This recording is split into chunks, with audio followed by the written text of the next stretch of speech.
우리가 AI의 주도국이 된다고? 상상하기 어렵지만 미국은 뭐 메타나 뭐 마이크로소프트나 그것의 핵심이 되는 GPU가 그 기업별로 뭐 적게는 10만 장에서 뭐 30만 장씩 쌓아놨다는 거 아닙니까? 만장하려면 5조인데 그거를 일반 기업이 하기가 쉽지 않잖아요.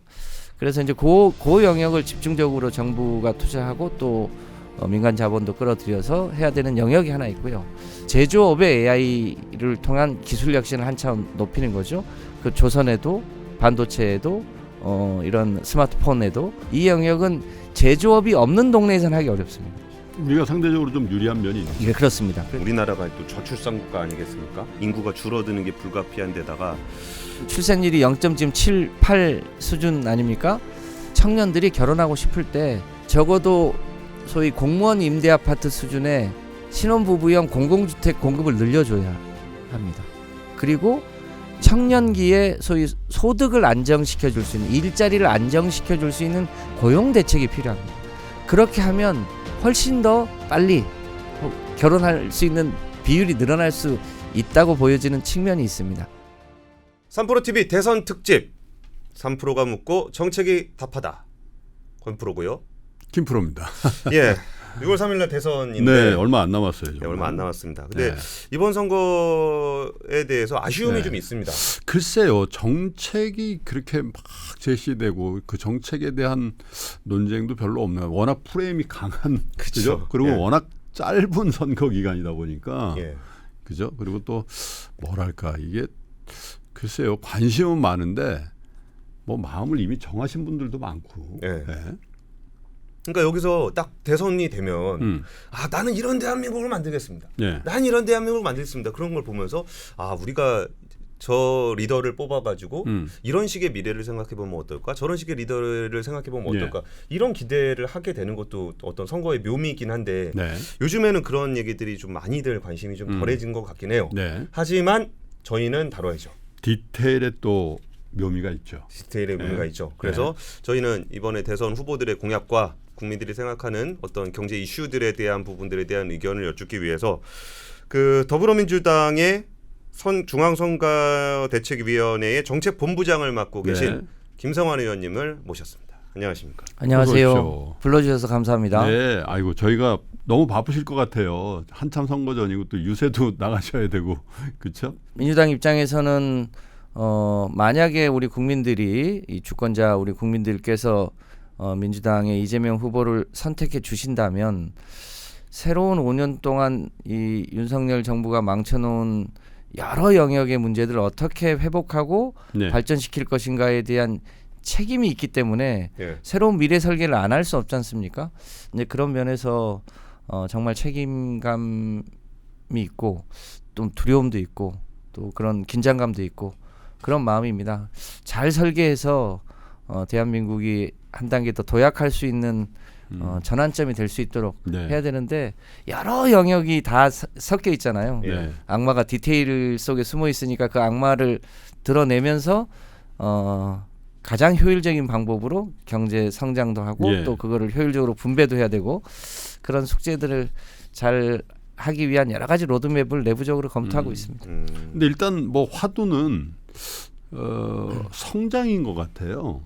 그렇죠. 더불어민주당 하면 뭐 사실 진보 보수 이걸 떠나서 상대당에 비해서는 그래도 분배 쪽에 어떤 정책적 의지를 갖고 있는 정당이다. 이런 인식들을 갖고 있는데 선거 초반부터 우리 다시 성장해야 된다라는 그 화두가 굉장히 국민들에게 강하게 오다 보니까 야, 이 당의 아이덴티티가 이게 맞나?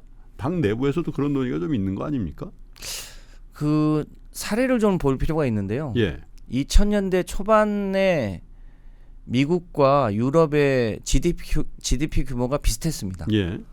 그런데 20년이 지난 지금 미국과 유럽의 GDP 규모가요 거의 배의 차이가 났습니다. 미국은 애플이나 구글이나 뭐 페이스북이나 뭐 여러 혁신적 기업들이 끊임없이 새로운 혁신과 부가가치를 키우고 최근에는 엔비디아나 테슬라 같은 기업들이요. 그 사이에 유럽은 정체했거든요. 그런 가운데 20년 사이에 GDP가 더블이 2배 된 차이가 거죠. 났는데요. 예. 그게 일종의 혁신이고 성장이잖아요.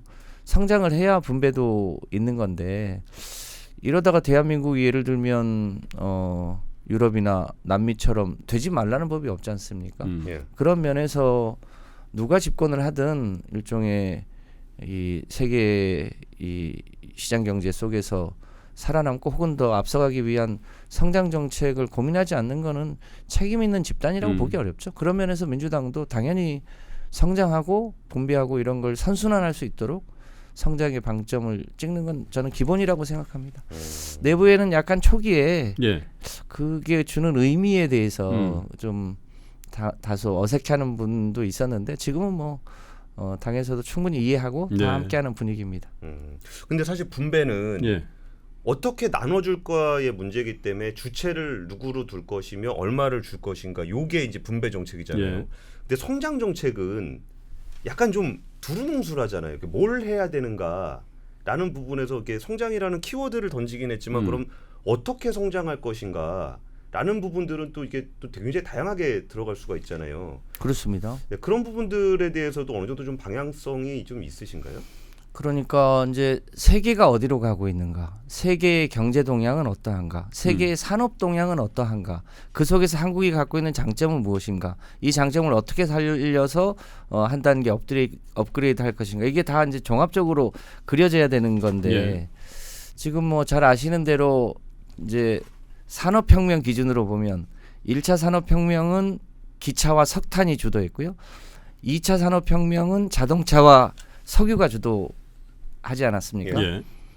3차 산업혁명은 컴퓨터와 인터넷이 주도했고 지금은 이제 4차 산업혁명과 새로운 문명 시대인데 4차 산업혁명의 지금 핵심이 AI와 AI죠. 로봇 예. 아니겠습니까? 네. 세계가 그렇게 가면 당연히 우리도 그와 관련돼서 산업과 발전 동향을 짜야 되고요. 또 한편으로 기후 위기가 워낙 심각해지니까 기후 위기를 넘어서기 위한 새로운 산업, 그러니까 풍력이나 태양광이나 소위 녹색 산업이죠. 네. 전기차나 배터리나 이런 산업들이 지금 세계적으로 또 새롭게 각축하고 있지 않습니까? 이게 저는 이제 세계적으로 새로운 산업의 두 축이다.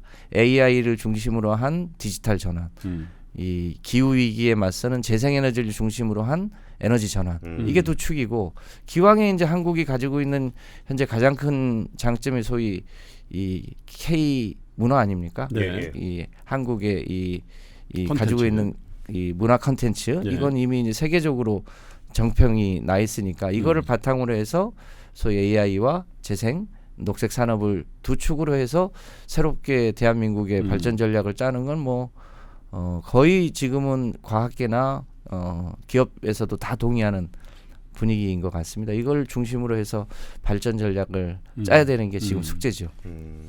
근데 사실 AI 키워야 된다라는 얘기는 모든 후보가 다 하는 것 같아요. 그렇죠. 그러니까 AI 안 하겠다는 사람은 없잖아요. 그렇죠. 근데 이거를 우리가 생각해 보면 2022년에 챗GPT 혁명 이후에 예. 전 세계가 AI를 향해 달려간다라고 하고 말은 했는데 진짜 미국이나 중국의 AI는 정말 많은 게 변했거든요. 그렇죠. 근데 한국에선 말이 없어요. 예. 한국에서는 뭐 SK하이닉스, HBM 정도 들어간다는 말 말고는 없거든요. 예.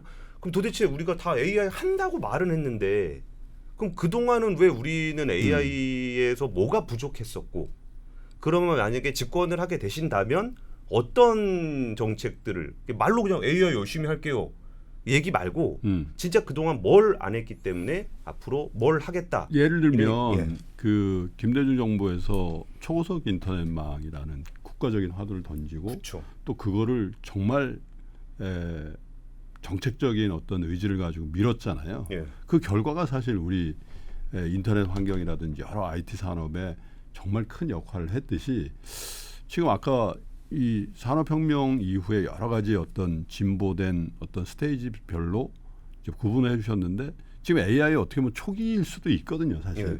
그래서 여기서 잘하면 무언가 될 것 같긴 한데 이미 국민은 어떤 생각이 있냐면 우리가 AI의 주도국이 된다고? 그런 생각에 대해서 사실은 거의 포기하고 있는 것 같아요. 왜냐하면 아까 우리 권 기자 얘기했듯이 일부 반도체 들어가는 거 외에는 우리가 뭐가 있지? 그렇죠. 이런 자조감이 있단 말이에요. 그러니까 이제 생각해 보시면 3차 산업혁명의 핵심이 컴퓨터와 인터넷이죠. 인터넷이었잖아요. 예. 그것에 이제 세계적인 기업이 구글 아닙니까? 예. 예. 구글이 세계를 다 장악했는데 딱 장악하지 못한 나라가 두 나라입니다. 하나가 한국이고 하나가 중국입니다. 예. 중국은 아예 원천 봉쇄를 했으니까 못 예. 들어갔고 한국은 열려 있었지만 소위 이 네이버와 다음이 이 한국 시장에 맞게 예, 하면서 사실상 구글이 유일하게 장악하지 못했습니다. 그러니까 3차 산업혁명 과정에는 그 김대중의 그 인터넷 정보통신 고속도로를 깐 덕분에 예. 살아남은 거죠. 그럴 수 있는가 새로운 AI 예. 시대에 이제 그런 문제가 현재 있는 건데 진짜로요 속도가 어마어마하잖아요. 그러니까요. 하루가 다르죠. 그 조금 기억을 거슬러 가면 이세돌하고 알파고가 바둑둘 때 예. 네. 그게 2016년이에요. 아직 10년도 채 안 됐는데 네. 그때만 해도 야 이게 저 무슨 딥러닝이라는 걸 한다는데 연산 능력이 엄청나졌네. 뭐 체스 정도 이길 줄 알았더니 바둑을 이기네 세상에. 이거 어디까지 갈까? 이러다가 이제 챗 GPT 시대가 2년 반 전에 온 거 아닙니까? 예. 이거 정말 큰일 났네 하고 이제 안을 들여다보니까 이게 준비가 너무 부족한 네. 거죠. 그 목표는 AI 3강이라고 해놨는데 실제로 미국은 굉장한 속도로 달려가고 있고 중국도 굉장한 속도로 추격하고 있고 이 두 국가가 상당히 앞서가는 건 사실인데 나머지 국가들은 거의 도토리 키재기 수준으로 비슷비슷한 예. 수준입니다. 그래서 우리가 이 공간에서 얼마나 소위 이 네이버나 다음이 했던 것처럼 치고 올라갈 수 있을 것인가가 숙제인데 영역으로 보면 크게 두 가지입니다. 그러니까 소위 LLM이라고 해서 소위 모델. 거대 랭귀지 모델을 이제 소위 이 GPU에 태워가지고 이제 학습시켜서 클라우드에 담아놓고 그걸 이제 각자 연결해서 하는 이 영역이 하나인데 예. 저 좀 상상하기 어렵지만 미국은 뭐 메타나 뭐 마이크로소프트나 그것의 핵심이 되는 GPU가 그 기업별로 뭐 적게는 10만 장에서 뭐 30만 장씩 쌓아놨다는 거 아닙니까? 예. 네. 한 장에 5천만 원씩 한다는데 네. 그게 만 장을 쌓으려면 5조 원이 드는데 우리가 지금 가장 많이 갖고 있는 데가 겨우 1000장 수준이고 광주의 AI 국가 데이터 센터가 가지고 있는 H100 양이 880장이래요. 예. 근데 그것도 이제 가장 많은 양이라고 하는데 그러니까 그런 클라우드형 AI를 하기 위한 H100을 집적해서 한국 특성에 맞게 소위 LLM 모델을 개발하는 것을 이 영역을 포기할 수 없습니다. 그러니까 이 영역에 국가가 이제 초기 투자를 좀 해줘야 되는 거죠. 만장하려면 5조인데 그쵸. 그거를 일반 기업이 하기가 못하죠. 쉽지 않잖아요. 네. 그래서 이제 그 영역을 집중적으로 정부가 투자하고 또 민간 자본도 끌어들여서 해야 되는 영역이 하나 있고요. 우리가 잘할 수 있는 영역은 사실은 제조업 분야입니다. 그러니까 제조업의 전통 제조업에 AI를 얹혀서 이 기술 향상을 높이는 이제 가장 가깝게는 핸드폰의 AI 영역을 더 높여서 일종의 모든 전자기기나 모든 이제 생산 과정의 AI 기능을 높여서 그런 이제 제조업의 AI를 통한 기술 혁신을 한참 높이는 거죠. 예. 그 조선에도 반도체에도 네. 이런 스마트폰에도 이렇게 하는 게 일종의 온 디바이스 영역인데 이 영역은 제조업이 없는 동네에서는 하기 어렵습니다. 그렇죠. 우리가 상대적으로 좀 유리한 면이 있는 거예요. 예, 그렇습니다. 그래서 여기에 AI를 얹히는 것, 그래서 핸드폰이 이제는 개인 비서가 될 수 있도록 해주는 거예요. 꼭 클라우드에 연결하지 않더라도 그럴 수 있는 영역이 이 한국이 뭐랄까 앞서갈 수 있는 영역 네. 중에 하나이죠. 그래서 이 영역을 잘 키우고 그리고 거대 LLM 모델도 한편으로는 한국형 모델로 다음이나 네이버가 했던 것처럼 그런 영역으로 키워나가는 것을 중심으로 해서 해나간다면 뭐랄까 지금 AI 3대 강국 얘기를 하고 있는데 제조 분야의 AI 3대 강국은 얼마든지 가능한 영역이고 LLM 모델도 지금부터 정부가 집중적으로 노력하면 여전히 해볼 만하다. 그런데 여전히 격차가 크기 때문에 다음 정부가 빨리 추격해 가야 될 거다. 이렇게 봅니다. 근데 저는 의원님 말씀 정말 공감하는 게 네. 컴퓨터의 시대가 온다는데 컴퓨터가 없이 컴퓨터의 시대를 준비하고 있는 거예요. 네. 아니 AI 시대가 오는데 GPU가 없어. 근데 어떻게 이걸 하라는 거야? 그게 3년 동안 없었다는 거는 너무 심하잖아요. 그러니까요. AI를 한다 그래 놓고서. 근데 여기서 또 되게 중요한 포인트 중이라고 생각하는 부분이 네. 그 GPU가 있어. 근데 코드를 꽂아야 될 거 아니에요. 네. 전기. 네. 그러니까 AI 데이터 센터가 전기를 그러니까 어마어마하게 어마어마하게 먹는 쓴다는 거잖아요. 데다가 네. 기존에 있는 것들도 뭐 가스레인지 쓰다가 전자레인지 인덕션 쓰고 보일러 쓰다가 히트펌프 쓰고 내연기관차 타다가 전기차 타고 하면 전기가 엄청나게 들어간다는 거죠. 그러니까요. 근데 사실 그 에너지 전환이라는 거는 수많은 갈등 요인이기도 하고 어쩌면은 문재인 정부 때 뭐 탈원전 얘기해가지고 대파 싸우고 윤석열 정권 때는 태양광 안 한다고 그냥 다 해가지고 굉장히 갈 길도 먼데 갈등까지 심한 영역이란 말이에요. 그러니까 이 탈원전과 겹쳐가지고 이 신재생 에너지 전환 문제는 약간 이게 산업적인 측면이 배제되고 약간 이념적인 측면, 그죠? 진보 보수, 뭐 좌우 이런 게 개입이 되다 보니까 본질이 흐려진 것 같아요. 그 역사가 좀 있습니다. 그러니까 체르노빌 원전 사고가 예. 났을 때 그때 유럽의 녹색당이 만들어집니다. 생겼죠. 그 무렵에. 그래서 유럽의 녹색당은 원전 때문에 예컨대 석탄 때문에 생긴 게 아니고 야 이런 위험한 에너지를 우리가 계속 쓸 수 있겠어? 라는 것 때문에 녹색당이 만들어졌거든요. 이제 그 이후에 2011년에 후쿠시마에서 원전 사고가 났지 않습니까? 거기서 제일 가까운 나라가 대한민국이고 부산이에요. 그러니까 그때는요. 야 이제 후쿠시마처럼 한국에도 원전 사고 나면 이거 큰일이네. 그때가 2011년입니다. 박근혜 대통령 시절이죠. 그러니까 부산이 먼저 나서서 고리 원전을 폐로하는 것을 그때 수명 연장을 결정해 놓은 상태였거든요.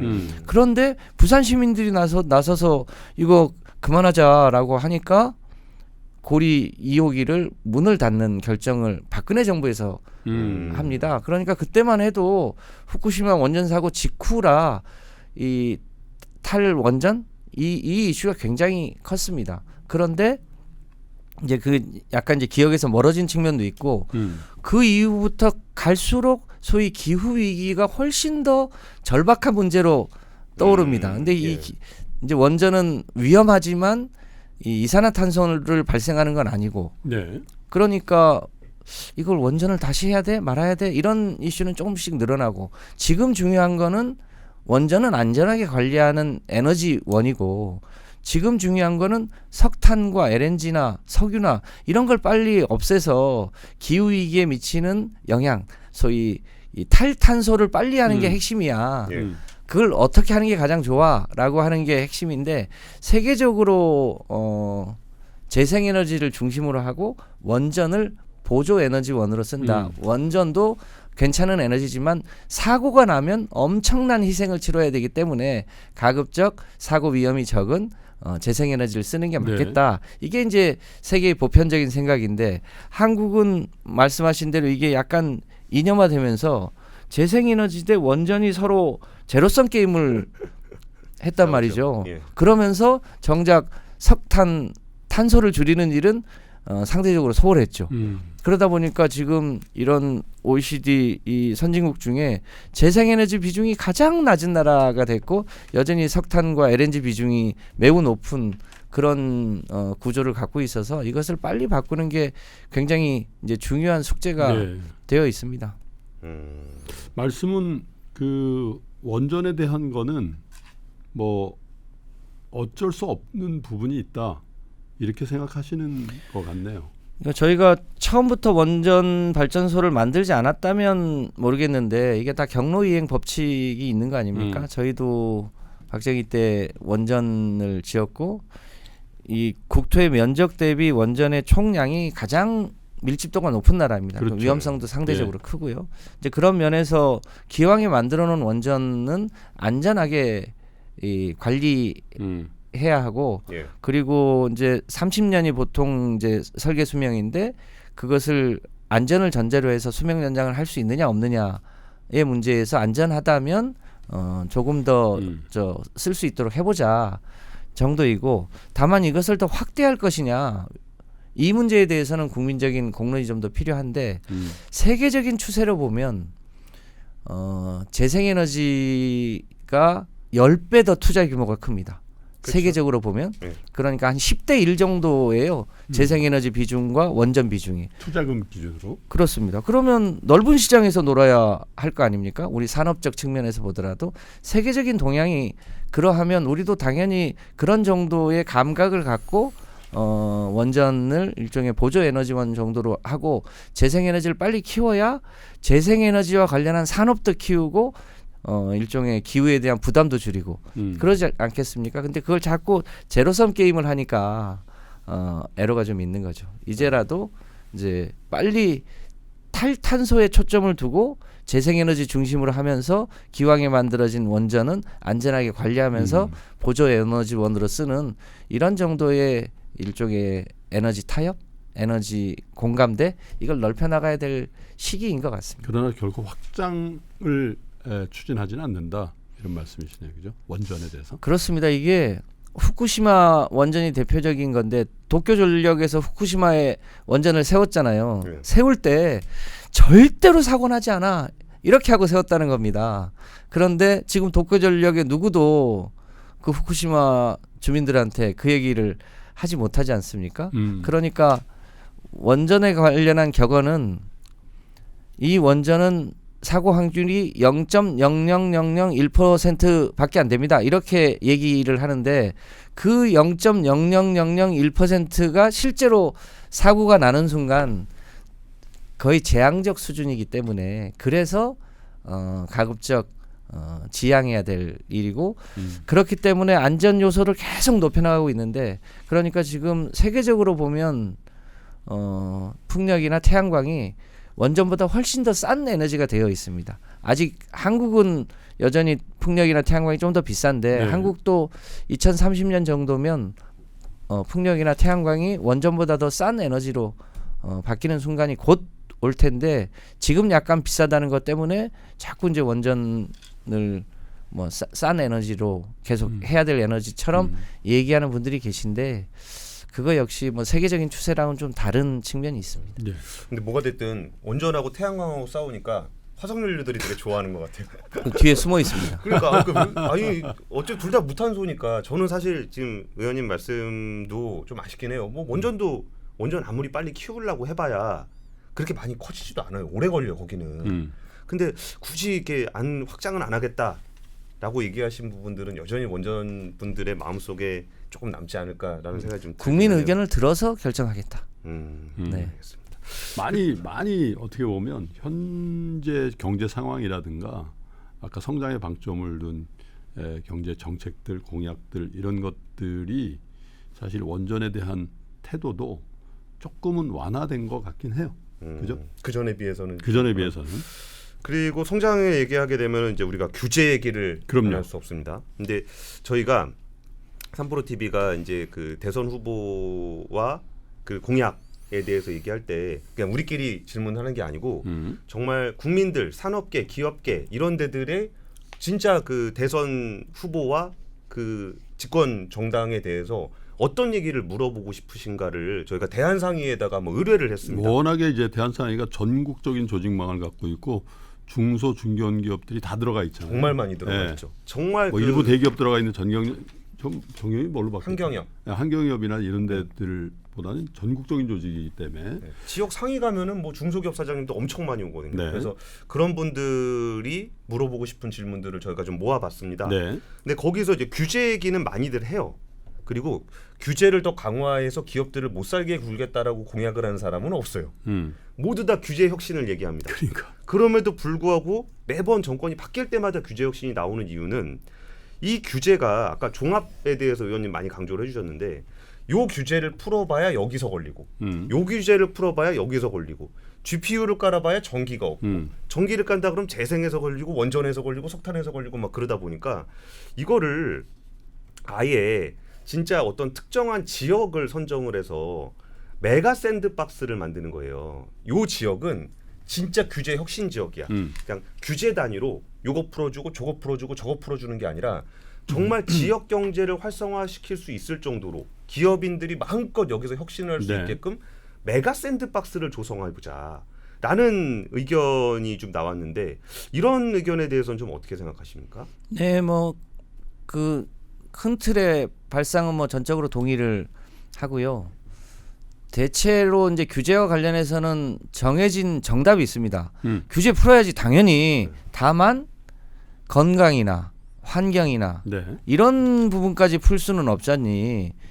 그래서 그런 부분에 대한 규제를 제외한 나머지 규제는 다 기업하기 좋도록 해보자라는 건데 이제 지금 당장 걸리는 게 AI 관련해서 AI 하려면 좋은 데이터들을 가지고 학습을 시켜야 되잖아요. 그럼요. 그런데 개인 정보를 어떻게 할 거니? 거기에 들어가는 이걸 가지고 다툼이 있어요. 실제로는. 근데 그거를 규제를 안 할 수가 없잖아요. AI가 인간의 능력을 추월해서 인간의 명령을 거부하고 사실상 인간을 지배하려고 할 때 어떻게 할 거니? 요 문제도 일정한 규제죠. 예. 그게 이제 특히 바이오 관련해서는 생명공학 영역에서 어디까지 소위 바이오 연구를 허용할 거니. 근데 그것에 대해서 일정한 룰이 없으면 그 이후에 감당할 수 없는 일이 생길 수 있으니까 그 최소한의 규제는 여전히 필요하다. 그러니까 이제 사실상 정답에 가까운 규제 얘기고요. 이제 그 문제를 샌드박스 형식으로 풀자. 오케이. 근데 예를 들면 에너지 관련한 게 대표적입니다. 그렇죠. 이번에 이제 분산 에너지 방식으로 특구 지정을 조만간 하는데 가장 대표적인 특구 실험을 할 수 있는 데가 제주도입니다. 제주도에서 분산 에너지 특구가 만들어지면요. 그러니까 요금을 실시간으로 자율로 정할 수 있습니다. 지금은 한전에서 산업용 전기 요금은 얼마, 그렇죠. 가정용은 얼마 네. 이렇게 딱 정해주거든요. 예. 그런데 제주도가 이제 일종의 에너지 샌드박스가 되는 겁니다. 그러면 실시간으로 전기요금을 자율로 정할 수 있게 됩니다. 재생에너지가 많이 들어올 때 전기요금을 싸게 하면 에너지 수요가 늘어나잖아요. 그러면 그걸 전기를 흡수해 줍니다.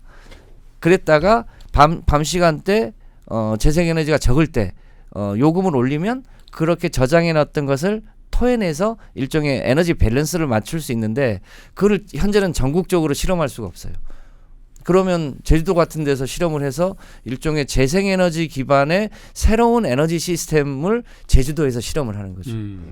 그런 샌드박스는 저는 얼마든지 할 수 있다고 봅니다. 그래서 그 필요에 따라서 다 다르겠지만 당연히 그런 여러 가지 실험들의 성공과 실패가 쌓여야 그게 혁신으로 나오지 않겠습니까? 예. 그런 실험들을 저는 뭐 적극적으로 권장할 필요가 있다고 봅니다. 근데 사실 제주도라는 지역은 이게 지금 얘기하는 규제를 딱 에너지로 한정했을 때는 그런데 예를 들어서 제조업 관련해서 뭐 AI를 좀 도입을 해보려고 그러는데 거기에 전기는 어떻게 공급할 것이며 여기에 규제는 어떻게 가져갈 것이며 그러려면은 산업도시 사이즈는 좀 나와야 이게 얘기가 되는 거잖아요. 그러니까 제주도에 그거 만든다고 해서 거기다가 뭐 자동차 공장을 만들고 뭐 그러지는 않잖아요. 그래서 이거는 제주도는 어쩌면 그 국민들하고 좀 떨어져 있는 도시라서 이 메가 샌드박스의 구상에서는 데미지가 좀 그러니까 이게 데미지가 있으니까 못하는 것 같아가지고 그거보다는 좀 더 과감하게 하실 수도 있나 하는 거죠. 그러니까 제주도는 이제 특히 에너지 영역에서는 독립된 그리드를 가지고 있습니다. 그렇죠. 제주도는 육지랑 이제 망이 세 개 연결은 돼 있습니다만 독립적으로 네. 에너지 실험을 할 수 있죠. 우리 한반도 전체가 대륙국까지만 북한에 막혀가지고 사실상 섬나라잖아요. 그러니까 요 제주도에서 좀 작은 섬나라에서 재생에너지만으로 새로운 산업과 문명 체계를 돌릴 수 있느냐 이 실험을 하면 이제 그렇죠. 본토에서도 실험을 할 수 있는 거죠. 이제 그런 면에서 의미가 있다고 보여지고요. 이제 산업적으로 좀 큰 도시들에서는 어떻게 할 거냐? 이제 분산 에너지 특구를 그 존 단위로도 할 수 있습니다. 그건 뭐 샌드박스도 마찬가지고요. 이제 그런 면에서 여러 가지 실험들을 해보는데 그 실험의 성격이나 이런 걸 100% 자율로 준다 이러면 그건 또 감당할 수 없을 수 있으니까 그 메가 샌드박스 실험을 할 때 여러 가지 이제 조건들을 가급적 좀 자율로 허용해서 얼마든지 실험해 볼 수도 있죠. 근데 이제 뭐 이 메가 단위로 해보자라는 그 취지에는 사실 여러 가지 한계가 있을 거예요. 어느 지역을 해줄 거냐. 네. 그거부터 또 아주 첨예한 문제가 되잖아요. 그렇죠. 그래서 이제 결국은 그 규제란 측면에서도 그렇고 그 정부에 따라서 집적을 할 거냐 아니면 좀 분산을 해서 지방화를 할 거냐 이것도 사실 굉장히 큰 규제의 큰 흐름이거든요. 네. 그래서 경제 성장이라는 측면에서는 여전히 서울을 비롯한 대도시 위주의 네. 집적의 효과가 굉장히 크다라고 일반적으로 학자들이 얘기를 많이 하더라고요. 근데 또 어떻게 보면 그러면 저 시골, 저 농촌 이 지역은 어떻게 할 거냐 이런 문제가 또 머리 아픈 문제란 말이죠. 그래서 서울이 아닌 어떤 지역에 글로벌 경쟁력이 있는 도시나 도시군을 만드는 것. 그래서 최근에 북구강로 얘기가 많이 나오니까 네, 네. 야 이게 북구강로가 저게 되면은 부산 부울경 이 예. 일부가 어쩌면 이 그 중동과 우리나라를 오가는 그 노선에서의 싱가포르 역할을 할 수도 있는 거 아니냐 그런 얘기들도 학자들 사이에는 좀 나오거든요. 네. 그런 시도에 대해서는 어떻게 생각을 하시는가요?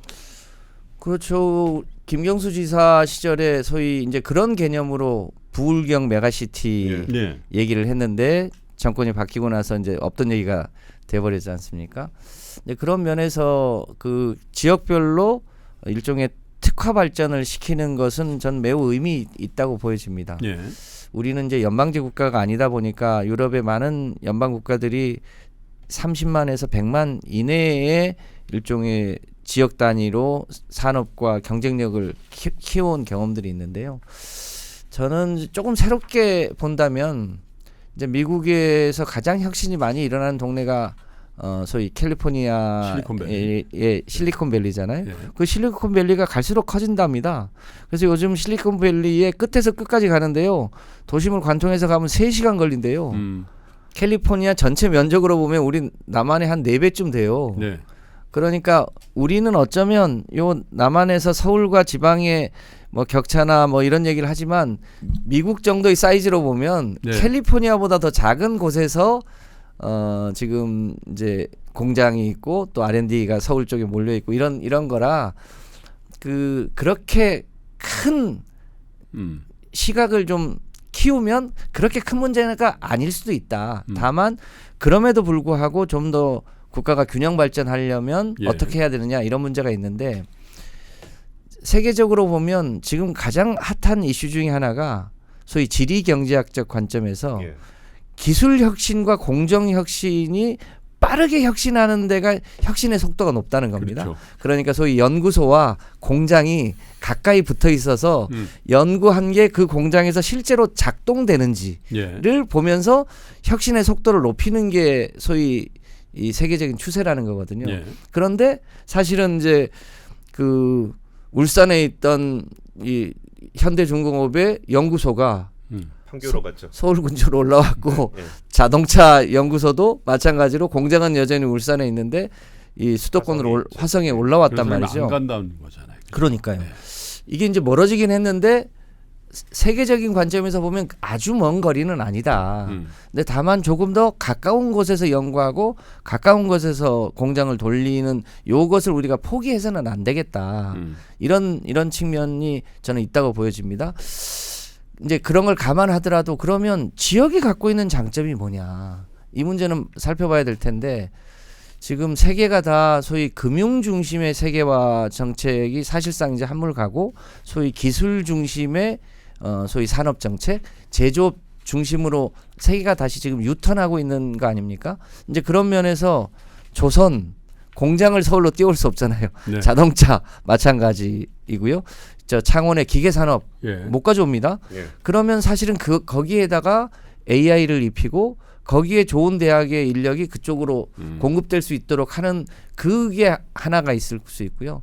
또 하나는 기후이기 때문에 재생에너지 산업이 이 안 키울 수 없습니다. 근데 재생에너지와 관련된 거는 수도권에서 하기 어렵습니다. 그렇죠. 햇빛이 많거나 바람이 많은 동네에서 할 수밖에 없고 그게 일종의 그 지역에 사는 주민들의 일종의 소득원이 될 수 있도록 예. 해주는 게 필요합니다.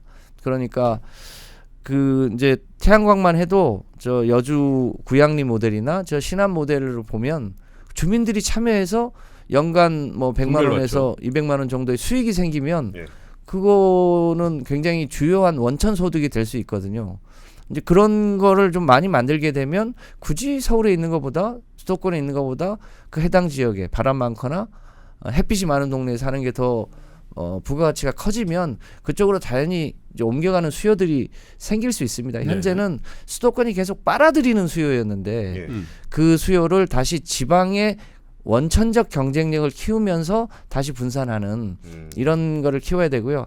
한 가지만 더 보태면 작년 재작년에 소위 라스베가스에서 하는 CES에 가장 핫한 게 의외로 안 알려졌는데 농업의 AI화입니다. 저희가 거기 갔었습니다. 그러니까요. 굉장히 현지에서는 핫했다고 그래요. 네, 존 디어 같은 기업. 네, 그러니까 사실은 말은 뭐 도심에서 자율주행 될 것 같지만 이거는 여전히 사고가 나면 주체를 가리기 쉽지 않기 때문에 시간은 걸리는데 농촌은 땅이 넓잖아요.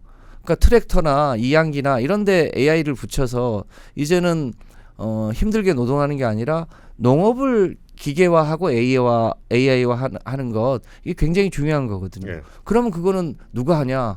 청년들이 들어가서 해야죠. 스마트팜이나 AI 영농 이런 거를 이제 이 기후위기 시대에 또 AI 시대에 한국이 또 그런 영역도 키우고 그런 것을 일종의 수출 상품화하고 현지에서 뭐 전라남도나 북도나 이런 농지가 넓은 데에서 실험해 보면 저는 그런 게 새로운 경쟁력이 될 수 있다 이렇게 판단합니다.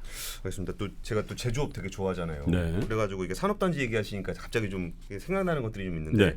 그 떠오르는 산업이라 그래갖고 항상 무슨 그 AI나 이렇게 지금 만들어가야 되는 사업도 있지만 원래 우리가 잘하고 있었는데 좀 감춰져 있다가 갑자기 이게 딱 조명을 받게 된 산업이 저는 방산이죠. 방산, 창원. 방산, 그죠? 창원 경제, 네. 하나에어로, 현대로템 여기가 또 창원을 중심으로 해서 엄청나게 이제 성장하고 있는 산업군이잖아요.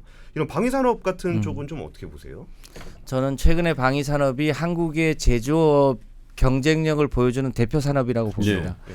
한국에 철강이 없었으면, 한국에 기계 산업이 없었으면, 한국에 IT가 없었으면 못 만드는 산업입니다. 그런데 방위산업 자체가 그죠. 그렇죠. 예. 근데 대한민국이 이 제조업 분야에 세계 어느 나라보다 다양한 영역에서 거의 탑 수준의 기술 경쟁력을 기왕에 가지고 있었던 것을 방위 산업에 모은 겁니다. 그렇죠.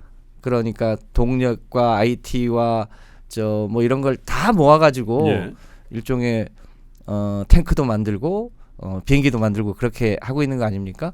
그런 한국이 세계 제조업에 굉장히 강한 경쟁력을 가지고 있다는 것을 증명한 산업이 최근에 방산 산업이라고 예. 보여집니다. 이제 예. 그런 면에서 이 여러 다방면의 산업을 융합하는 이 산업 생태계 융합 전략 이런 게 필요한 게 이제 소위 우주항공 영역이기도 하고 이제 원 디바이스와 같은 이런 영역이기도 하고요. 이런데 한국이 가지고 있는 제조 경쟁력을 한 단계 더 업그레이드하고 융합하고 그 융합하는 과정에서 정부가 그런 것을 지원해주고 네. 그런 인력들을 키우고 이런 게 굉장히 중요한 거고 그 상징이 방위산업이다. 근데 이제 보여집니다. 방위산업도 사실은 이제 들여다 보면은 우리한테 특수가 온 건 사실이에요. 그렇죠. 왜냐하면 이제 기본적으로 큰 전쟁 두 개가 있었고 지금도 진행되는 전쟁이 있잖아요. 그런데 유럽의 평화기에 유럽의 대표적인 방산 기업들이 뭐 이렇게 새롭게 생산할 만큼 그런 수요도 없을 뿐더러 그런 또 투자도 없었단 말이죠. 그런데 이게 전쟁이 나다 보니까 하물며 독일의 폭스바겐 공장이 라인메탈 공장으로 바뀐다는 거 아니에요. 예를 들자면. 예. 그래서 얼마 안 남았다라는 얘기들을 해요. 우리 한국의 방산 특수가. 그래서 이거를 지금 좋다고 막 그냥 즐길 때가 아니고 오히려 더 집중적으로 지원을 하거나 집중적으로 이걸 뭐 아까 말씀하신 첨단화를 해서 국가의 어떤 하나의 산업으로서 왜냐하면 방산은 사실 어느 나라나 할 수 있는 산업은 아니거든요. 그렇죠. 그렇잖아요. 우리는 정말 이 분단이라는 이 지역적인 슬픈 현실이 이게 방산에 또 이렇게 개화기를 맞은 아주 백그라운드가 되는 그걸 갖고 있는 나라니까 그거를 새 정부에서 좀 확실하게 좀 세계 최고의 방산 국가 기업 이걸 한번 지향해 보면 어떨까 그런 생각이 네, 들더라고요. 뭐 그래서 저희 성장 전략에 굉장히 중요한 핵심으로 A, B, C, D, E, F 전략이 있는데 그 중에 D가 디펜스 방위산업 네. 영역입니다. 그래서 그 분야도 저희가 얼마든지 더 확장할 영역이 있고 특히 이제 우주 항공 영역도 꽤 넓혀 나갈 수 있는 영역이 네. 있고요. 또 지상군 영역에서도 또 조선 군함과 그렇죠. 소위 이제 잠수함 영역에서도 꽤 경쟁력이 있는데 저희가 이제 원자력 잠수함까지 만들 거냐 이게 하나의 쟁점인데 지금은 이제 겉으로는 디젤 잠수함이라고 알려져 있는데 사실은 수소 잠수함이 있습니다. 3000도급. 네. 이게 잠합 능력이요. 거의 이제 물속으로 들어가면 20일 이상인가 꽤 오랜 기간 잠함하고 또 소리를 안 내면서 작전 수행을 할 수 있어서 세계적으로 이렇게 무슨 시뮬레이션 전쟁하는데 점수가 굉장히 높게 나온대요. 우리나라 소위 지금 하나오션에서 만드는 잠수함이요. 그런 경쟁력들이 꽤 있어서 지속적으로 확대 발전할 수 있을 거라고 보여집니다. 하긴 뭐 전투함 같은 경우도 지금 미국에서 미국 전투함을 못 만났는데 MRO 사업 같은 것도 그렇고 그게 미국의 규제 때문에 그러니까 그랬다는 거 아닙니까? 존스 액트 때문에 그랬다는 얘기가 좀 있습니다. 그 중소기업 정책 관련해서 좀 여쭤보려고 그러는데요. 이것도 저는 기업인들이 대한상회를 통해서 이런 질문을 보내왔다는 것도 좀 놀랐어요. 네. 중소기업 정책이라 그러면 일반적으로 뭘 해주겠다라는 정책이 대부분입니다. 그러니까 중소기업 정책은 그냥 뭘 해주겠다 정책이었어요. 근데 이제 대한상회에서 많은 기업인들한테 의견을 물어보니까 이게 성장을 촉진하는 인센티브 구조가 정착됐는지에 대해서 물어보고 싶다라는 겁니다. 이게 뭐냐면 우리나라 중소기업은 이제 보호의 대상이고 중소기업 정책이 마치 복지 정책처럼 돼 있는 거예요. 그래가지고 성장을 하면 안 줘.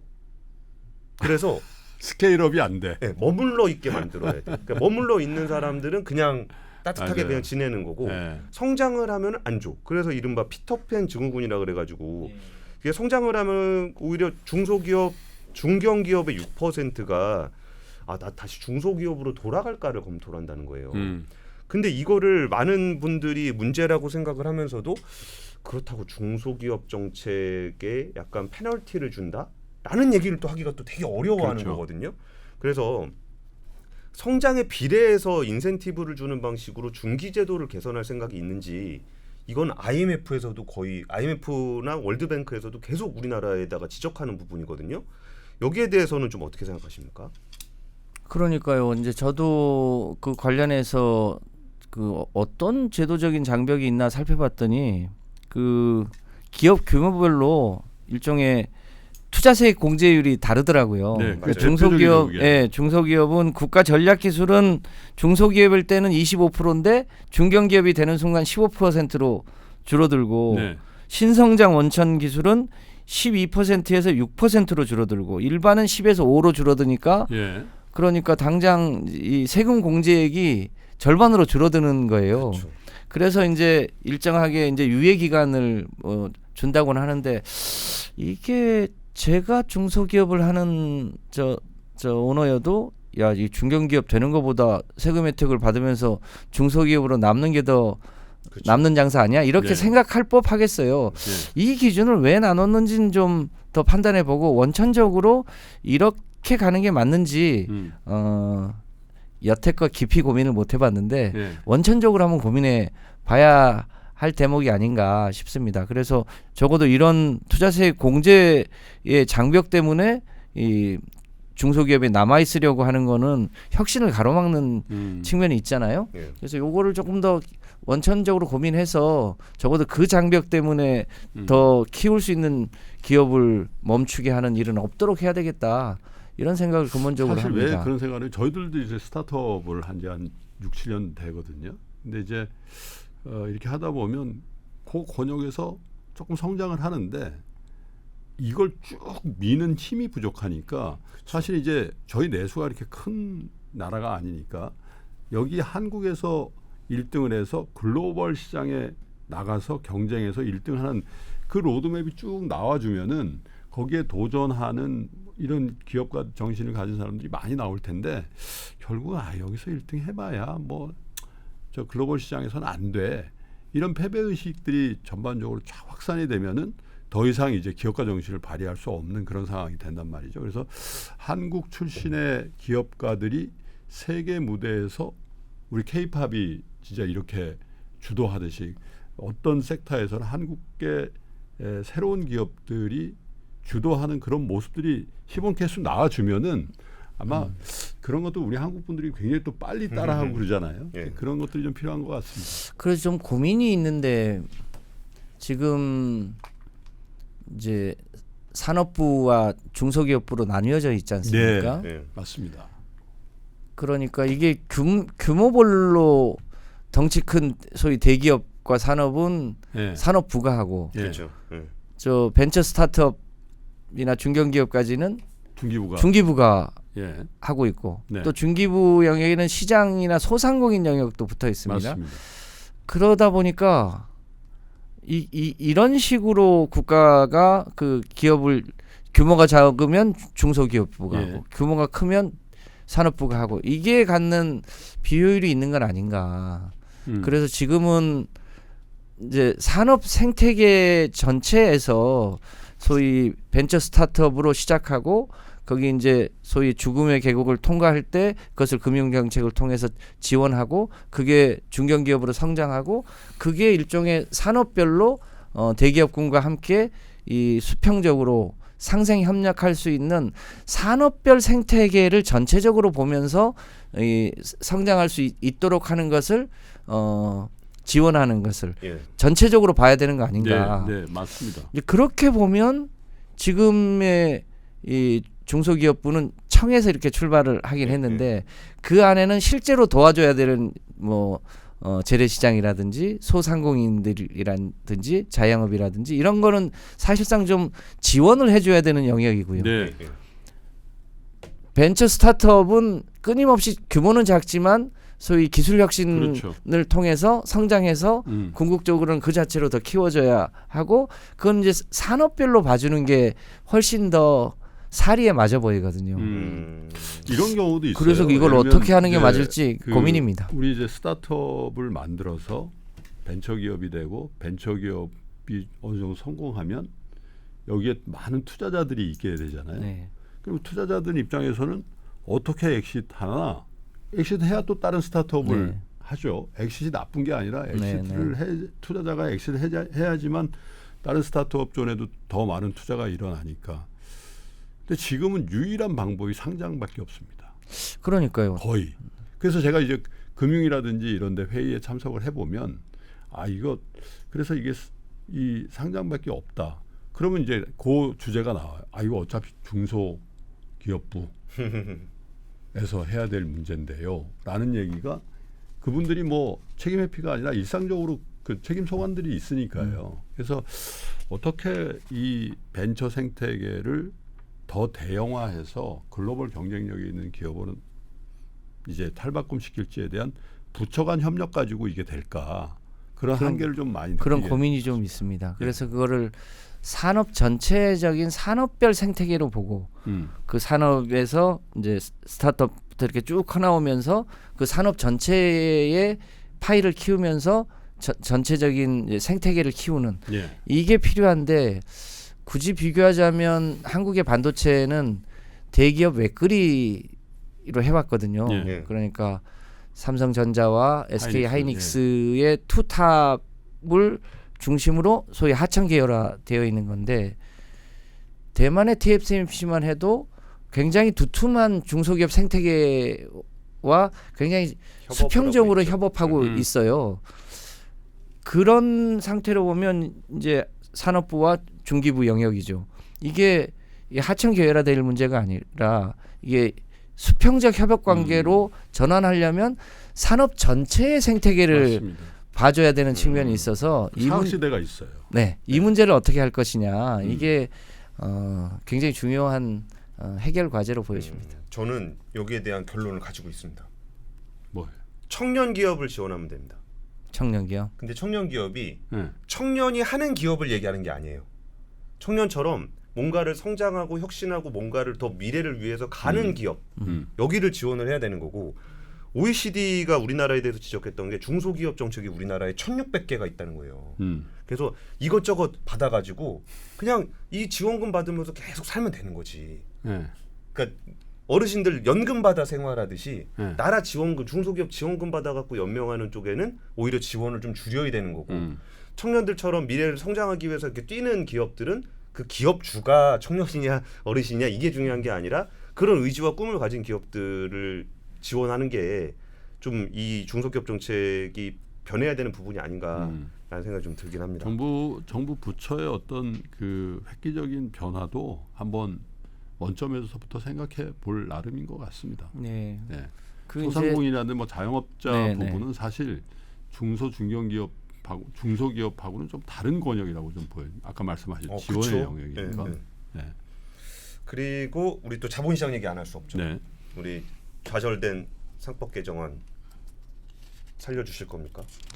뭐 당연히 해야 될 거고 이미 후보도 약속했고 저희가 만약에 이제 우리 국민들이 이 성원해 주셔서 집권을 하게 된다면 지금 국회에서 대기하고 있는 법안들이 있습니다. 상법도 법사위 소관의 법안이어서 거부권을 행사하지 않는 정부가 되면 네, 정부가 되면 곧바로 처리할 수 있는 이미 이제 상당히 한번 거부권이 행사됐던 법률이라 네. 내부 검토는 되어 있는 끝났겠네. 법이거든요. 예. 그러니까 이제 그런 법률은 비교적 빨리 처리할 수 있고 오히려 그 상법 개정에 더 많은 규정들이 있는데 예. 저희가 그와 관련한 규정들도 이번에 공약에 상당히 담아뒀습니다. 그러니까 이거는 국민에 대한 약속이기도 하고 그러니까 아마 올해 중에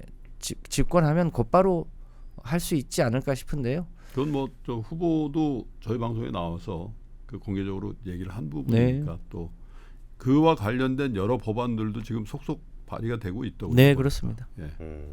그렇습니다. 그 부분은 사실 워낙 논의가 많이 됐었던 주제여가지고 네, 네. 그래도 확인은 해야 될 것 같아요. 확인은 해야 될 것 같아서 그렇습니다. 그리고 그 이민 정책 관련한 얘기를 좀 여쭤보려고 그러는데요. 우리나라가 또 저출산 국가 아니겠습니까? 인구가 줄어드는 게 불가피한 데다가 수출은 글로벌 무역이 좀 줄어들게 되면 불가피하게 줄어들게 될 거고 그러면 내수를 어떻게 해야 되는데 인구는 줄어들고 사람은 없고 그러면 이게 두 가지 문제인 것 같아요. 하나는 이렇게 빠르게 변하는 세상 속에서 우수한 인재를 유입시키는 그 축이 하나 있고 그리고 전반적으로 이제 지역 경제가 많이 안 좋아지고 인구가 줄어들고 있는 가운데 인구가 아예 그 총량 자체를 늘려야 되는 문제가 있고 그래서 이 부분들에 대한 이민 정책이 어쩌면 이렇게 우수 인재 육성과 총량을 늘리는 인재가 있었는데 이번에 상의에서 제안을 했던 얘기가 굉장히 파격적이에요. 네. 뭐냐면 우리 인구의 10% 정도인 500만 명을 유입하면 어떻게 되겠느냐? 해외에서 외국인을 그러니까 이게 우리가 이제 뭐 우수 인재 어디서 뭐 비싼 박사급 인재 비싼 돈 내고 데리고 오는 거 이거는 사실 국가 차원의 고민 문제는 아닌 것 같아요. 기업이 하면 되는 것 같아. 근데 이거를 전반적으로 우수 인재와 그리고 인구 총량에 영향을 미칠 정도의 그 인구가 필요하지 않겠냐라는 제안인데 이건 좀 어떻게 보십니까? 일단 이제 고급 인재를 이제 국내에 들어와서 이제 기업 활성화들을 하고 기술 혁신에 쓰는 것은 꼭 필요한 일로 보여지고요. 네. 다만 이제 인구 정책 차원에서 이민 문제를 어떻게 볼 것인가 이거는 해외 사례들이 좀 있잖아요. 프랑스의 알제리 사람들이 올라왔을 때, 독일의 터키 사람들이 이렇게 왔을 때, 미국의 이제 멕시코나 남미 사람들이 들어올 때에 여러 영향들이 있는데 일단 그 소위 유럽이나 미국이나 간에 소위 그 국내에 미치는 영향들이 생각보다 큰 것 같아요. 특히 유럽도 극우 정당이 출연하게 되는 가장 큰 계기가 그렇죠. 이민 정책과 관련된 네. 거잖아요. 너무 급격하게 이민을 많이 받아들인 나라들이 야 이거 우리 일자리인데 왜 외국 사람들한테 줘? 거기다 이런 난민 문제까지 같이 겹. 그렇습니다. 그래서 가장 독특한 실험을 하고 있는 나라가 유럽으로 치면 덴마크인데 덴마크의 소위 집권당이 진보 계열입니다. 근데 거기는 이민 정책을 조절합니다. 그러니까 새로 들어온 이민자들이 덴마크 공동체 내에 적응할 수 있는 정도의 규모로 하는데 이게 그러니까 기업의 이제 기업적 입장에서 소위 이제 이 소위 저임금 노동자를 받아들인다는 관점으로 하게 되면 이게 국내에 소위 대한민국 공동체에 적응하기가 쉽지 않을 겁니다. 그래서 일정하게는 필요하지만 그 당사자들도 대한민국 공동체에 적응해야 되고 또 기왕에 있는 우리 이제 소위 대한민국 국민들도 그 이민에서 들어온 사람들이 대한민국 공동체에 자연히 녹아들 수 있는 정도의 규모 수준에서 네. 고민하는 게 맞다. 오히려 지금 소위 인구 정책적 차원에서 우리가 고민해야 될 핵심은 좀 다른 데에 있습니다. 제가 이제 언젠가 한번 이건 공론화가 필요한데 우리 대한민국은 출생률이 0.78 수준 아닙니까? 예. 그런데 결혼한 부부의 출생률만 놓고 보면요. 한 1.7 정도 됩니다. 결혼 그러니까 안 한다는 거죠. 결혼을 안 하는 건데 결혼을 안 하는 남녀의 이유가 각각 다릅니다. 그러니까 남자는 결혼율이 소득에 정비례합니다. 소득이 낮을수록 결혼을 안 합니다. 여성은 U자형에 가깝습니다. 그러니까 소득 3분위에서 7분위 사이가 비교적 결혼을 적게 하고 저소득 여성과 고소득 여성이 결혼을 하고 그러니까 이 직선과 U자형 사이에 이 문제를 자세히 살펴볼 필요가 있는데 남성들은 여전히 가부장적 요소를 가지고 있어서 내가 아버지한테 돈을 물려받을 수 있는 정도의 부자이거나 아니면 내가 안정된 직장을 가지고 있어서 최소한 전세라도 혹은 집 한 채라도 얻을 수 있는 능력이 안 되면 여성에게 프로포즈를 나랑 살자 이 얘기를 하기가 어려운 거예요. 여성들은 아이고 그냥 나 혼자 살아도 되는데 뭘 이런 문화적 요소와 경제적 요소가 붙어 있습니다. 그래서 우선 해줘야 될 것 중에 하나는 소위 이 청년기에 맞벌이를 하더라도 1억이 안 되거나 몇 천만 원 수준에 있는 청년들이 결혼하고 싶을 때 신혼부부 특공만 해도 막 6억, 7억, 10억 가잖아요. 적어도 소위 공무원 임대 아파트 수준의 신혼부부형 공공주택 공급을 늘려줘야 합니다. 그리고 이 청년기에 소위 소득을 안정시켜 줄 수 있는 일자리를 안정시켜 줄 수 있는 고용 대책이 필요합니다. 그렇게 하면 훨씬 더 빨리 결혼할 수 있는 비율이 늘어날 수 있다고 보여지는 측면이 있습니다. 또 하나가 0점대 출산율을 가지고 있는 나라가 5개 나라가 있습니다. 0점대 출산율. 한국, 대만, 싱가포르, 홍콩, 태국 이 5개 나라가 출산율이 1.0이 안 됩니다. 근데 이 나라의 공통점이 다 경쟁이 매우 높고 학벌을 매우 중요시하고 또 하나가요. 혼외 출산을 거의 인정하지 않습니다. 그러니까 우리도 유럽처럼 동거 상태에서 태어난 아이도 일종의 차별받지 않고 똑같이 대우받을 수 있는 이런 문화와 제도가 좀 바뀌어져야 되고요. 공공주택도 좀 늘려줘야 되고요. 소득도 좀 더 안정해주고요. 그렇게 하면 국내 출생률도 훨씬 더 올릴 수 있습니다. 워낙 과도한 경쟁 이것도 약간 완화할 필요가 있고요. 그런 요소들을 기본으로 하고 그리고 추가적으로 이민 정책도 좀 적정 규모에서 고려하고 이렇게 해야 되는 거 아닌가 싶습니다. 당장 이제 아마 대한상의 이런 데서는 이제 중소기업 맞습니다. 이런 데들이 워낙 일하려는 사람이 없으니까 그죠? 그래서 이제 해외 근로자들로 충원을 하는데 이 해외 근로자 자체가 신분이 되게 불안정하니까 또 장기적으로 숙련공이 되기 어렵고 그러니까 계속 정기적으로 바꿔줘야 되고 그래서 경쟁력이 떨어지고 뭐 이런 산업 현장의 문제는 또 산업 현장의 문제대로 또 풀어 나가야 될 것 같긴 합니다. 이제 그런 면에서 정부가 해줘야 될 중요한 역할이 있는데요. 예, 실제로 대기업은 스스로 공장을 자동화하고 스마트화해서 그렇죠. 가보면 이게 사무실인지 공장인지 구별이 안 되는 정도의 수준이에요. 예. 그래서 예컨대 SK 하이닉스는 제조업 노동자를 채용하지 않습니다. 오퍼레이터 채용 이렇게 얘기합니다. 가서 하는 일이 그 과거 개념의 그런 저 막 기름때 묻히고 이런 그렇죠. 그런 제조업 노동자가 하는 일이 아닌 거예요. 예. 업무상은 근데 제조업 노동자입니다. 예를 들면 그러니까 대기업 영역뿐 아니라 중소기업 영역도 AI와 스마트화, 자동화 해야 되는데 이게 아무래도 이제 한계 기업이라 네. 경쟁력이 떨어지잖아요. 사실은 국가가 해줘야 될 영역이 예. 이런 중소기업의 스마트화, AI화를 지원해서 중소기업도 그렇게 기름때 묻히는 생산인 노동자 유형이 아니라 훨씬 더 자동화하고 경쟁력 있는 소재 부품의 작은 기업의 느낌이 들 수 있도록 경쟁력을 높여줘야죠. 그러면 그쪽에 정부 재원이 들어가야죠. 그 영역을 좀 더 넓혀줘서 이거를 외국인 노동자로 대체할 문제가 아니라 한국의 청년들이 가서 일하더라도 얼마든지 할 수 있는 그런 중소기업의 경쟁력을 높여주는 것 그게 사실은 국가가 해줘야 될 중요한 영역이라고 보여집니다. 그렇습니다. 경쟁력을 높이는 얘기도 있지만 안타깝게도 네. 있는 걸 줄여야 되는 산업들도 분명히 있단 말이죠. 네. 이미 이제 위기에 처한 산업인데 뭐 굳이 얘기를 하자면은 뭐 석유화학 같은 산업은 예. 그러니까 중국의 특수를 가지고 그동안 한 20년 동안 굉장히 많이 성장을 했고 우리나라 국부를 창출하는 데 혁혁한 공을 세웠죠.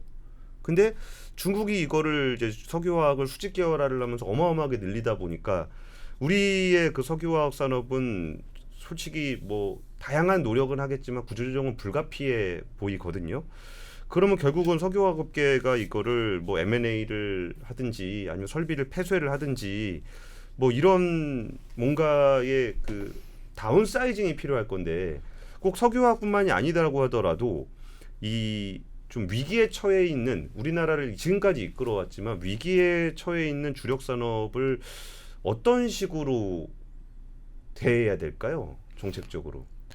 제일 답이 어려운 게 석유화학입니다. 현재 그렇죠.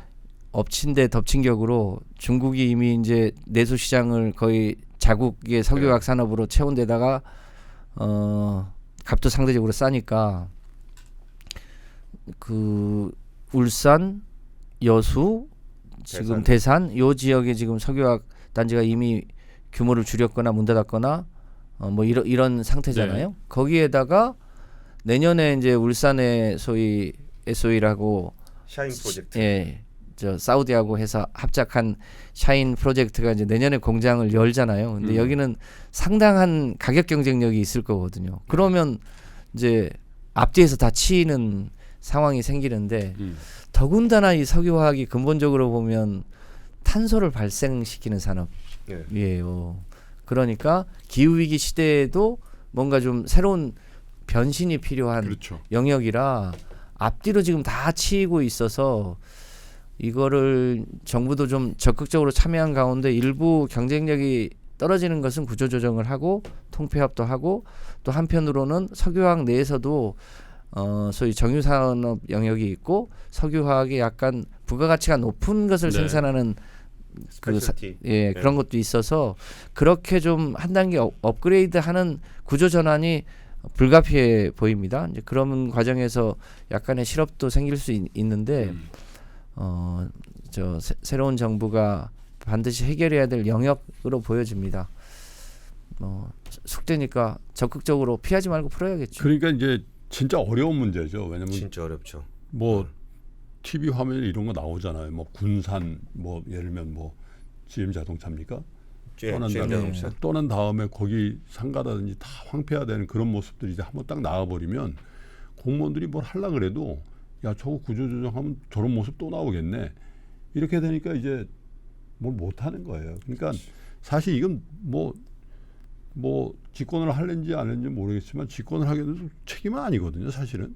그러니까 빨리 들어가서 이게 시간이 가면 갈수록에 경쟁력은 더 약화되고 그러면 그 실업이 더 악화될 가능성이 있으니까 아까 말씀하신 것처럼 미루지 말고 피하지 말고 빨리 해야 될 부분이 있으면 좀 아픔이 있더라도 산업정책적인 측면에서 구조조정이라든지 네. 빨리 해야 될 것 같습니다. 상대적으로 이제 철강도 중국의 저가 철강들이 막 밀려오면서 네. 일부 공장 가동률을 좀 줄이곤 했는데 그래도 대한민국의 철강은 그 품질 자체가 높기 때문에 네.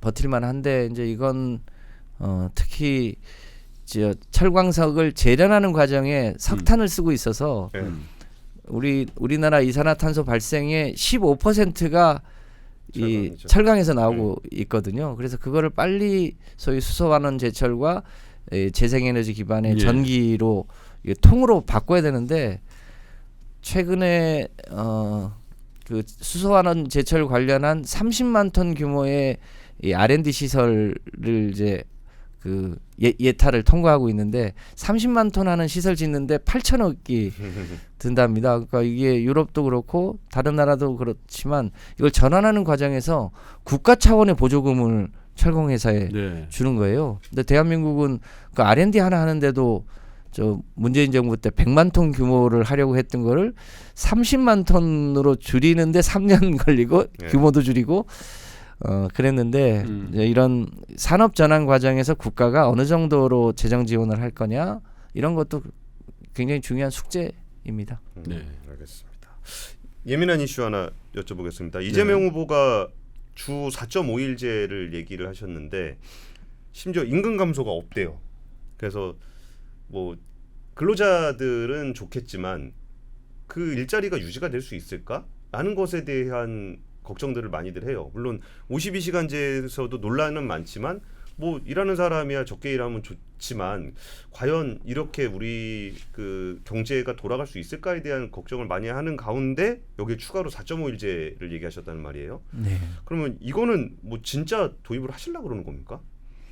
뭐 세계적인 추세이자 방향이니까 그런 로드맵을 세우는 건 좀 필요하다고 봅니다. 뭐 아시겠지만 여전히 우리나라가 세계에서 가장 일을 많이 하는 나라 아닙니까? 1850시간 정도 되는데 독일은 한 1400시간 일하고 OECD 평균이 1600시간 정도 되니까 좀 더 소위 워라밸을 할 수 있도록 해야 될 텐데 문제는 이제 대한민국은 노동이 이중구조화 돼 있어서 정규직은 비교적 안정되어 있는 반면에 비정규직 영역에서 격차가 상당히 크단 말이죠. 그런데 요 주 4.5일제는 요 정규직 영역의 얘기입니다. 그런데 요 비정규직 문제를 제대로 해결하지 못하고 요 영역에서만 4.5일제가 가면 오히려 격차가 더 커질 가능성도 있습니다. 근데 큰 방향에서는 이게 가야 될 방향이 맞죠. 특히나 AI와 자동화되면 더 소위 이 일할 영역이 줄어들 테니까 이 4.5일제로 가야 되는 방향은 맞으나 요 비정규직 영역에서 더 힘든 노동을 하고 있는 이 문제를 어떻게 격차를 줄이면서 전체적으로 이 4.5일제로 갈 거냐 이 숙제가 있습니다. 근데 역사적으로 보면 우리가 주 44시간제 소위 토요일 오전까지 일했던 때가 있었는데 그때도 뭐 주 5일제로 바꾸면 뭐 세상이 난리 날 것 같았는데 지금은 뭐 주 5일제는 그래도 비교적 정착이 된 거 아닙니까? 그런 것처럼 4.5일제도 우리가 궁극적으로 가야 될 방향이고 그 격차를 줄이면서 조금씩 시도해 나가야 될 영역이다 이렇게 판단합니다. 저는 토요일도 장이 있었어요. 오전장 있고 짜장면 먹고 들어갔어요. 그랬죠. 시장도 있었어요. 시장도 있었지. 저는 군대 있을 때까지는 토요일 날 오전에 근무를 했었거든요. 오전장 있었습니다. 의원님 이거 예민한 거 한 가지만 더 여쭤보겠습니다. 이거는 만약에 민주당 정권이 집권을 하게 됐을 때에 대한 우려 사안 중에 하나인데 이게 지금 WTO 체제가 무너지면서 뭔가 이제 다자 간의 자유무역 시대는 끝난 것 같아요. 그러면서 이제 서로의 이제 파트너십들을 찾으면서 우리의 우군들을 찾아 헤매야 되는 시기가 됐는데 사실 이제 우리의 가장 가깝고도 먼 이웃이 있죠. 일본 있죠. 일본은 사실 산업 기반도 우리랑 굉장히 끈끈하게 얽혀 있고 여기에 뭐 저출산 고령화라든지 제조업 비중이라든지 이게 되게 비슷해요. 그래서 같이 풀어갈 부분이 굉장히 많은데 어쩌면 이거는 국민들의 생각입니다. 네. 그 일본 정치권이나 한국 정치권이나 이거 반일 감정과 반한 감정을 서로 이용을 하면서 갈등을 유발을 하고 실질적으로 비즈니스를 하시는 분들은 눈치를 엄청 보게 된다는 거죠.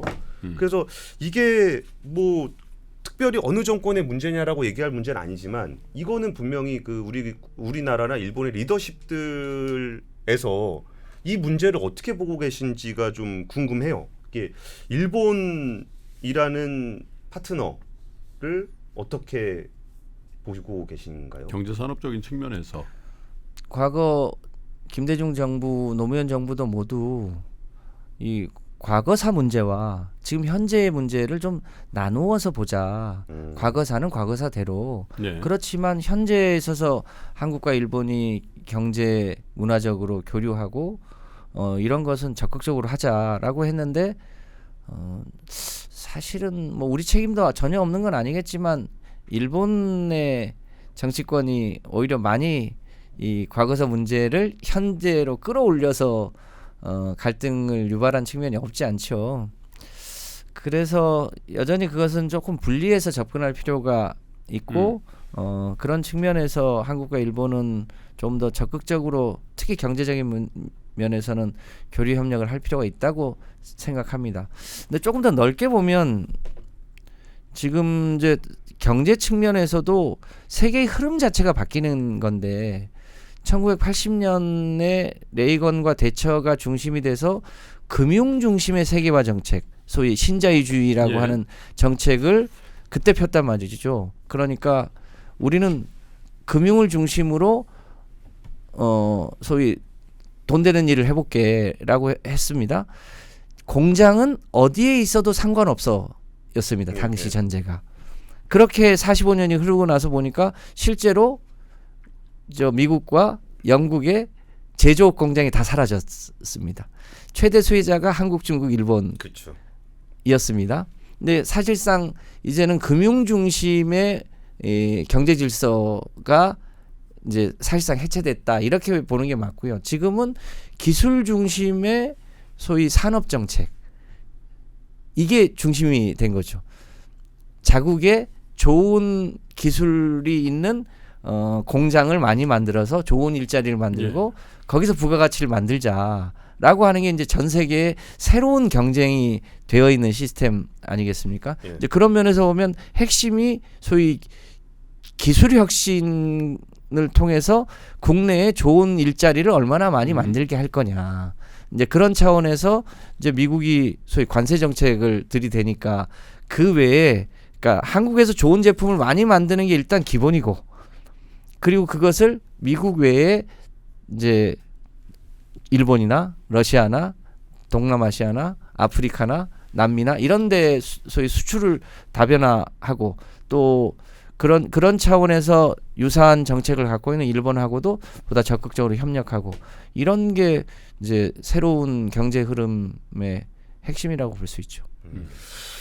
여러 가지 질문을 드렸는데 전혀 막힘이 없으신데. 그러니까요. 근데 혹시라도 10대 공약에서 공약 되게 많이 내셨잖아요. 네. 아 이거는 진짜 얘기하고 싶은데 정말 좋은 공약인 것 같은데 왜 안 물어봐 주냐, 왜 사람들이 관심을 안 갖냐 하는 그런 제일 그 이재명 후보님도 그렇고 그 공약을 함께 만들어 가신 정책본부장으로서 야 이 공약은 좀 사람들이 관심을 좀 많이 가져주셨으면 좋겠다 이런 공약이 있으실까요? 그 이제 후보가 이제 새로운 산업 영역으로 세 가지를 얘기하고 있지 않습니까? 하나는 AI이고 또 하나는 소위 재생에너지와 녹색 산업 그리고 이제 소위 문화 요 세 개 축인데 우리가 소위 기후 위기와 관련된 재생에너지를 어떻게 키울 거냐 또 그와 관련된 녹색 산업을 어떻게 키울 거냐 이 분야도 사실 굉장히 중요합니다. 그러니까 녹색 산업 영역으로 보면 태양광, 풍력, 전기 자동차, 배터리 그리고 그린 수소 발전 시설 그리고 또 하나가 히트펌프입니다. 히트펌프는 특히 유럽에서는 지금 굉장히 중요한 시설인데 에너지가 생산이 되면 그걸 전기로 쓰는 영역도 많이 있지만 거의 40% 정도는 열로 쓰고 있습니다. 예. 근데 그동안 열은 주로 가스나 석탄으로 열을 생산했거든요. 한국은 지금 재생에너지 기반의 히트펌프로 열을 만드는 시스템이 굉장히 부족한 그쵸. 상황입니다. 예. 그런데 기술력이 없냐? 그건 아닙니다. 소위 히트펌프라고 하는 게 냉난방 에어컨이라고 보시면 되는데, 그러니까 한국이 이 삼성과 LG 중심으로 소위 가전제품 잘 만들고 네. 유럽에 수출도 많이 합니다. 네. 그런데 아직은 한국에 이 히트펌프 네. 중심으로 열을 생산하는 요 시스템은 오히려 한국은 굉장히 취약한 편이죠.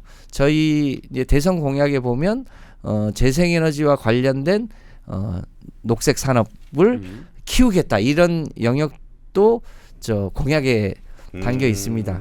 이제 그 중에 하나가 그린 수소를 생산하는 시설, 그리고 히트펌프 요 영역도 있거든요.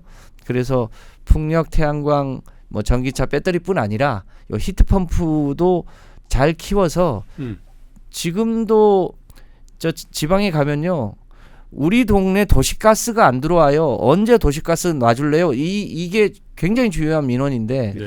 도시가스도 편리하지만 이게 안타깝게도 그걸 사용하는데 탄소가 발생이 되잖아요. 네. 이제는 도시가스 관을 새로 깔아달라고 할 게 아니라 가정용 태양광을 붙이고 그 가정용 태양광에 히트펌프를 붙여가지고 히트펌프에서 전기는 재생에너지로 생산하고, 그리고 집에 쓰는 열은 히트펌프로 추결해서 쓰고, 이런 새로운 생태계를 만들어야 되는데, 그것이 한편으로는 또 국내에 일종의 GDP를 끌어올리는 새로운 투자이자 네. 기후에 영향을 미치지 않는 이런 영역이라 이 분야도 좀 관심을 가져주시면 감사하겠습니다. 역시 김 의원님은 많은 그 경제정책, 산업정책 중에서도 신재생 에너지, 에너지 전환 문제에 대해서만큼은 또 오랫동안 그쪽 정책을 개발하고 또 연구하시는 일을 그 종이 좀 한번 들어봐 주십시오. 이거요? 그 종이가 예. 저희 종이하고 완전 다르네요. 그럼요. 저도 예. 친환경. 네네네. 이게 저 브라질에서 사탕수수를 쓰고 남은 찌꺼기로 만든 종인데요. 예. 아주 저 질도 좋고 느낌도 좋고 그렇습니다. 네. 디테일하시네요. 사실 이번 그 선거 국면에서 제일 아쉬웠던 부분이기는 해요. 예. 사실 이재명 후보도 뭐 이렇게 호텔 경제학이 뭐네 마네 이런 게 사실 경제 토론이 아니잖아요. 네. 정말 우리 대한민국을 어떻게 그러니까요. 먹고 살게 만들 것인가가 예. 비전일 건데, 이 워낙 선거 기간도 짧고 하다 보니까 이런 정책 비전들에 대한 얘기를 좀 많이 못 들어봤는데, 네. 그런 공약과 정책을 직접 이재명 후보와 같이 만드셨던 그 김성환 의원님 정책본부장께서 나와서 설명을 해주셔가지고 네. 이게 앞으로의 집권을 하게 되시면 이런 방향을 가지고 있구나라는 거를 저는 좀 많이 느끼게 된 것 같습니다. 네. 사실은 경제 정책에 대한 네 분의 후보 토론을 제가 봤거든요. 네. 조금 더 실질적인 경제 정책, 네. 산업 정책 얼마나 급한 게 많습니까? 그러니까 그 토론의 그 방식도 그렇고, 네. 그죠? 너무, 그래서 저희가 한번 그걸 해보려고 그러는데 지금 각자 후보들의 입장이 다 다르신 것 같아요. 네? 어떤 분은 굳이, 그리고 어떤 분은 내가 좀 밀리는데 이런 생각을 하는 것 같고 그래서 한 분은 또 가자고 그러시고, 그런데 또 민생, 또 현장, 또 지지자들, 또 지지하지 않는 분들을 직접 피부로 만나야 되는 그 과정이 더 중요하다고 하시는 것 같은데, 네. 아직도 시간이 있으니까 후보분들 진짜 찐 경제 토론회도 한번 저희가 기획을 해보고 또 출하를 해보겠습니다. 여러분들이 많이 성원해 주시면 아마 네 분이 다 나오지 않을까, 그런 생각도 해봅니다. 할 수 있는데 끝까지 한번 해보시죠. 네. 이게 날짜가 되는 한도 네. 안에서 한번 해보겠습니다. 지금까지 3프로TV가 준비한 대선 특집, 진짜 경제 정책에 대한 이야기를 들어보는 3프로가 묻고 정책에 답하다, 민주당 중앙선거대책위원회 정책본부장 김성환 의원님과 함께했습니다. 물론 다른 당에서도 나오시게 될 것 같습니다. 예, 감사합니다. 고맙습니다.